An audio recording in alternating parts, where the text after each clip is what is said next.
What if I told you that the scenes you just watched were lit with a light that literally fits in the palm of your hands? Well, I'm telling you that because that's exactly what the scenes were lit with.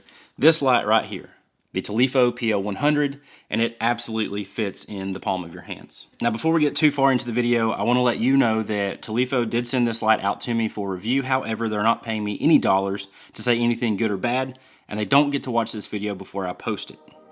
With that, I want to talk about some of the good things about this light, some things that I believe can be improved upon, and help you decide if it's something that is worthy to have in your kit. Let's hop into it. What exactly is the PL-100? Well, if you've watched any of my videos in the past, there is a race right now with light companies to make lights more accessible, smaller, faster, more powerful, no need to be plugged into a wall. Race, and Tolifo hopped into the battle with what I believe to be one of the most unique and aesthetically pleasing offerings from this very small portable light category.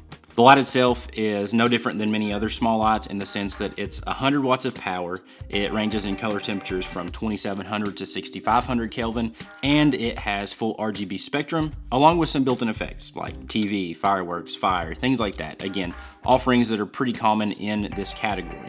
The PL-100 can be powered via USB-C or with the internal battery that also charges via USB-C. In the case, the PL-100 comes with some handy little accessories like a USB-C cable, a handle that also fits on the end of a traditional C-stand boom, as well as a light modifier and a bowl mount.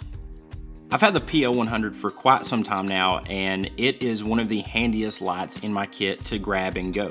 Not only can I use it as a fill light, as an eye light, or simply to add some room tone, but in certain scenarios, like what you saw at the beginning of this video, it is actually powerful enough to be used as a key light. Now, with 100 watts, would I put this against the sun in a bright sunny day? Absolutely not. It is not designed to be that. It is designed to be small, light, and portable, and not have to have a massive crew to run. As far as operation goes, it's fairly straightforward, no different than any other light. You hold the power button down. You do have to turn the dimmer in order for it to quote activate and turn on. But after that, it's a simple 4-button control with 2 dials that, again, will get you through the effects. It will get you through the full RGB spectrum, as well as all of your color temperatures. One thing that I will mention with the power button itself that's pretty handy with this light, after you've powered the light up, you can actually just tap the power button and it'll put it into a standby mode. That way you don't have to wait for it to power up in case you are in a run and gun situation where you need the light to fire up quickly or to shut it down quickly if you're moving through different scenes.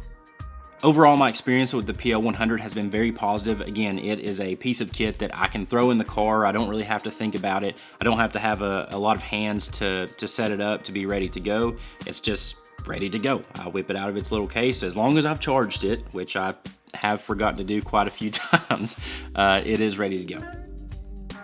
There are a lot of positives with the PL-100, but on the other side of that coin, there's some things that can be improved upon. The first thing is battery life. And this is not just a PL-100 issue, this is synonymous with any small portable light that is internally powered. At 100%, I can only get about 20 minutes of runtime from this light, so make sure if you're trying to use it for corporate interviews or if you're trying to use it even for run and gun stuff, keep an external battery handy, whether that be a power bank. I like powering it with a V-mount on a stand, or if you're just gonna plug it into the wall, just make sure you have power readily available for when it ultimately drains and dies. The second thing that can be improved upon is the startup time. For whatever reason, it takes a couple of steps. You have to hold the button down, then turn the dimmer dial, and it takes it a while to wake up and get ready to go, which is why I mentioned earlier that it's handy that you can do the one-tap standby mode. This I found to be a bit of a workaround. As long as I'm not having to power the light totally down, I can just click it into standby mode and then pop it back on and it instantly fires back up. The last thing that I believe can be improved, and again, this is not just this light, this is synonymous with small lights in this category. I really wish that they would adopt a standard Bowens mount. I get it, it's a tiny light and we have proprietary mounts for these little bowls, but if we could just get a standard Bowens mount on the front of these lights, that would be so handy. I know that there are adapters, I have adapters for some of my other small lights, but I don't want to have to adapt a mount to be able to use a regular sized modifier. And the reason that I use a regular sized modifier with these sometimes is I'm not a huge fan of the tiny modifiers that they come with. I just don't think that they really do a lot of justice. I mean, it softens the light a little bit, but if I'm in an interview situation especially, I want the light to be fairly soft that's hitting my talent. Currently, the PL-100 can be had for about the $200 mark, which I think is a very aggressive price point. I've seen other lights in this class, dependent on the way that they're kitted out, be $300, $400, even $500 at times. So I think $200 for the kit that this comes with is very aggressive, and I think Tolifo really did a good job at pricing this light. Overall, I think the PL-100 is a great piece of kit to have in your bag, especially if you are a traveling filmmaker, if you're shooting run and gun interviews, heck, even a wedding videographer or photographer, I really think could benefit from having a small light like this. With all that, I want to see your thoughts in the comments below. What is your favorite small light in your kit? What do you think about the Tolifo? Do you love it? Do you hate it? Are you a fan of that beautiful retro vintage styling? I know I am.